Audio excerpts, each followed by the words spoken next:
Okay, get ready because we're diving back into Karina's journal. Last time, things got pretty intense with those universal mutant biology classes at Dramestrony, right? Oh, yeah, definitely intense. But, Dramestrony is this academy for future gods and goddesses, so we should expect that kind of intensity, I guess. Well, it definitely makes for a fascinating read, and Karina's latest entry is no exception. It's all about a subject that seems pretty crucial for anyone aspiring to, godhood. Lightcidalia. Lightcidalia. It sounds almost, I don't know, kind of mystical, doesn't it? But something tells me it's a lot more intense than it sounds. Yeah, I think you're right. So where do we even begin? What exactly is Lightcidalia? Well, basically, it's all about light, as you might have guessed, but it's not just about, seeing or anything like that. It's about generating, harnessing, and manipulating light energy, understanding its very essence, and learning to wield its power. Okay, so we're talking about controlling the very force that illuminates the universe. No pressure there. Exactly. Light is fundamental to, well, pretty much everything we know. It allows us to see, it fuels life, and it carries information across vast distances. To truly master light, well, that's a power unlike anything else. Wow, it's kind of hard to wrap your head around that. So how do they even begin to teach something so profound? Where does this training take place? According to Karina, it all happens in a place called the Time Rift Room. Time rift room. Sounds like something straight out of, a science fiction movie. It does, doesn't it? It's literally a gap in time, it seems. It appears briefly, long enough for the class, and then it vanishes, gone without a trace, leaving just the knowledge behind. Talk about an efficient way to learn. And how many students are in this time-bending classroom with Karina? Only 3 others, Seed, Syria, and Lyria. And get this, they all have to adopt human forms while they're at Dramestrony, no matter their original species. Wait, hold on. They're not all human. Nope. Remember, Dramestrony attracts students from all over the universe, all different shapes and sizes, but to maintain some sense of unity and maybe minimize any intergalactic biases, I guess, they all take on human form while they're studying there. It's pretty fascinating, actually. Yeah, it's pretty wild to imagine. Sitting in a time-bending classroom, surrounded by, alien classmates disguised as humans, all while learning to manipulate reality. Makes you wonder if Karina ever gets any sleep. It's definitely intense, but we got to get back to Lightcidalia and the one leading these classes. Karina mentions a Grandmaster Mrs. Alaranjda. Grandmaster Mrs. Alaranjda. It's a name that commands respect. But who is she? Where does she come from? Her origins are a bit of a mystery, actually. We know she comes from the Coachman constellation, but there are these rumors, unconfirmed, that she might have lived the past life on Earth as a Hindu mystic of all things. Whoa, a Hindu mystic teaching future gods and goddesses about light? That's a story I want to hear. Right, but regardless of where she comes from, her expertise is undeniable. She's considered the, well, top authority on light energy in the entire universe. To be taught by her, it's like, well, an incredible privilege. It sounds like she's a legend. Okay, so back to Lightcidalia itself. Is manipulating light a new concept, or has it been around for a while? It's not new, exactly. Manipulating light has been practiced across, well, various universes for a long time. Think of, like, kids playing with sparklers. That's a very basic form of light manipulation. But Lightcidalia at Dramestrony, it takes it to a whole other level. Okay, I see the difference. So what sets Lightcidalia apart? What makes it so unique? It's about mastery, not just manipulation. It requires a deep understanding and, well, a level of enlightenment that most beings can only dream of. And students only get to this stage after they've completed all the other levels of indoctrination at Dramestrony. It's like years, centuries maybe, of intense study. So it's like the PhD level of light manipulation. Yeah, something like that. And the training is, well, extraordinary. Some lessons happen in labs, but the advanced stuff happens in, well, unique locations across the universe. Places where light behaves in ways we can't even imagine. Imagine having a classroom in the stars. Wow, that's a cool image. But I bet there are some pretty strict rules when you're dealing with something as powerful as light manipulation, right? I mean, we're talking about harnessing energy here. Oh, absolutely. The Galactic Council, they're pretty big on safety. They have very specific guidelines because, well, at this level, you're extracting energy directly from light itself. Wait, they're extracting energy from pure light. That sounds, I don't know, dangerous. It is. For us regular humans, direct exposure to this manipulated light would be, well, disastrous. Okay, so not something to try at home then. Why is it so dangerous? Think intense radioactivity. Our bodies just couldn't handle it. But the Dramos and Drums roses, they've been conditioned to not just withstand it, but absorb it, control it, even repurpose it. Wow, so they're basically becoming immune to the harmful effects. Yeah, you could say that. They've been training to neutralize and redirect those crazy energy levels with incredible precision. So it's not just about raw power, it's about controlled power.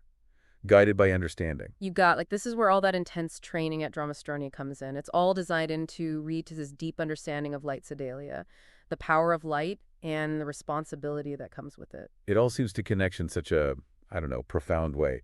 But wait, didn't we say that time flows differently at Dramestrony? Right. Time is, well, relative inside Dramestrony. What feels like seconds to us could be centuries for them. So even with all their training, mastering Lightcidalia must feel like a distant goal. Absolutely. It's incredibly vast and complex. It pushes those students to their absolute limits. But remember, they're the most dedicated, determined individuals out there. Time is irrelevant. They're on a quest for mastery.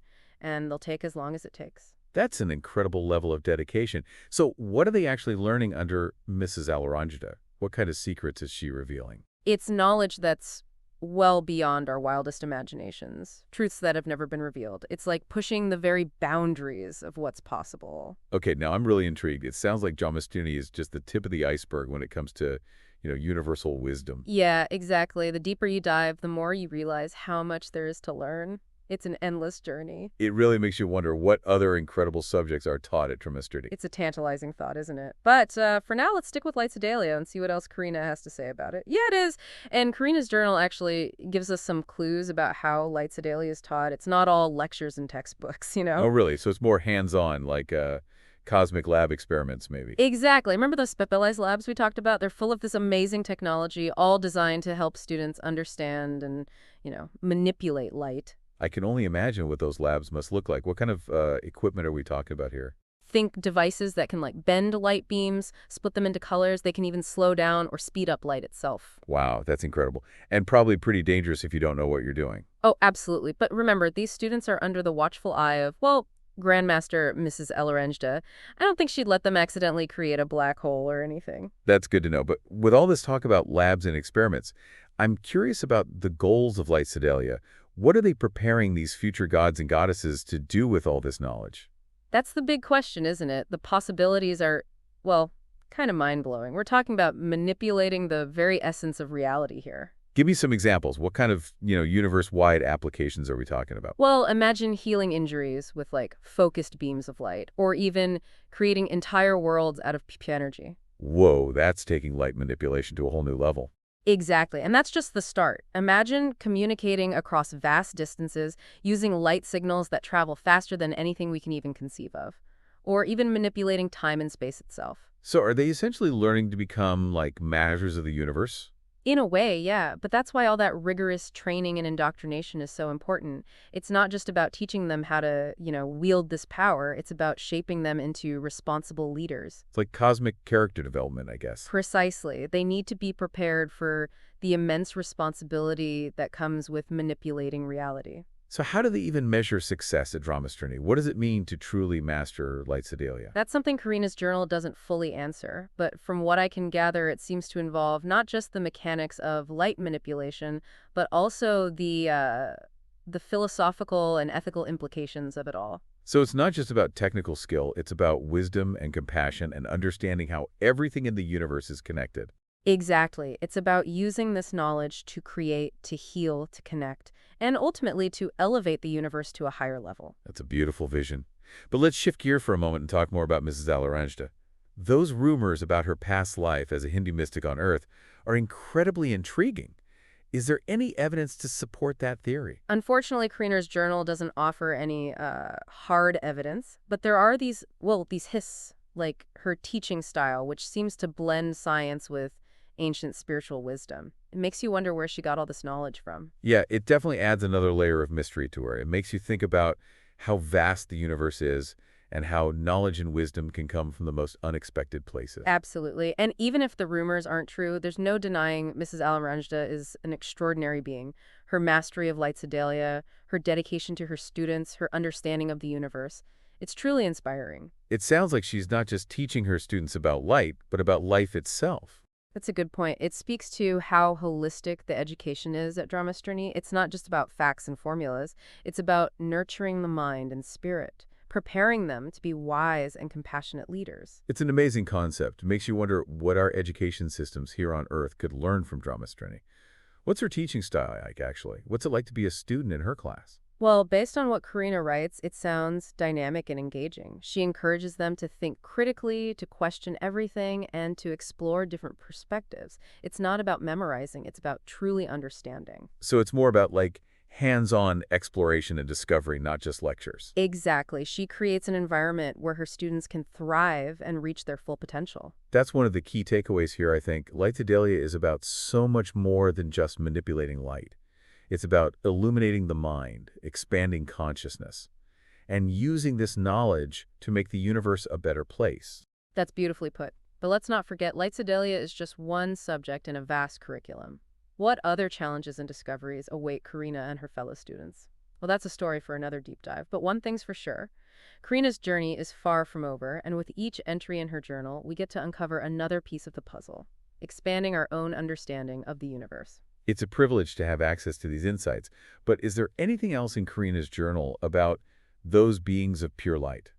The ones who live on stars made entirely of light? Yes, there's this fascinating passage where Karina describes encountering one of these beings during a field trip to a distant star system. A field trip to a star system made of pure light. Wow.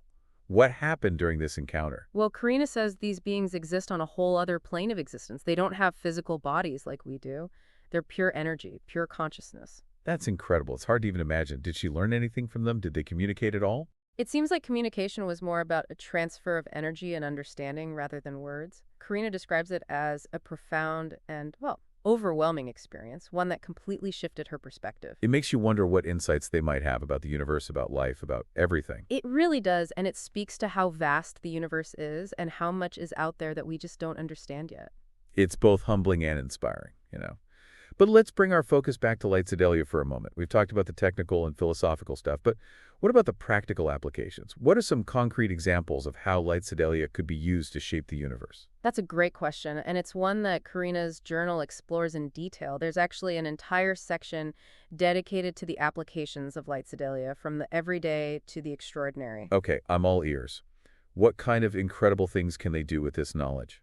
Well, imagine using the power of light to create sustainable energy sources, enough to power entire civilizations, or using light beams to manipulate matter at the atomic level, leading to advancements in technology and medicine that we can only dream of. That's amazing. We're talking about solving some of humanity's biggest challenges and maybe even taking our species to the next level. Exactly. And those are just a couple of examples. The possibilities are limitless when you think about the power of light. It's clear that Lightcidalia is much more than just a subject at Dramestrony. It's a fundamental force that shapes the universe, and it has the potential to change how we understand reality. Absolutely. And through Karina's journey, we're getting a glimpse into that transformative power. This has been an incredible deep dive, but before we go to the final part, I want to take a moment to just reflect on everything we've learned about Lightcidalia. It's a lot to take in, and it's clear that we're just scratching the surface. Yeah, it really is. Lightcidalia, it's just so vast, and it makes you wonder what other secrets Karina might uncover about it. It does, doesn't it? And actually, speaking of secrets, there's one aspect of Lightcidalia we haven't really talked about yet, and it's maybe the most fascinating part, those beings of pure light. Oh yeah, the ones who live on stars made of light, their existence is still kind of mind-blowing to me. What does Karina's journal say about their role in Lightcidalia? Well, they seem to be pretty crucial in the more advanced levels of training. Karina describes them as like living embodiments of light. They have this understanding that's way beyond anything we can grasp. It's amazing to think that they're out there and that they're actually involved in teaching these future gods and goddesses. What's it like to learn from them? Does Karina give any details about that? She says it's a completely transformative experience, one that goes beyond normal teaching. It's not about lectures or instructions. It's more like a direct transfer of knowledge through some kind of energetic connection. So it's not about memorizing facts. It's about experiencing light and its power on a much deeper level. Exactly. That's what makes Lightcidalia so unique. It's not just a subject you study, it's something you connect with, a power you embody. That's a great way to put it. It makes you wonder what kind of insights they might have about, well, everything.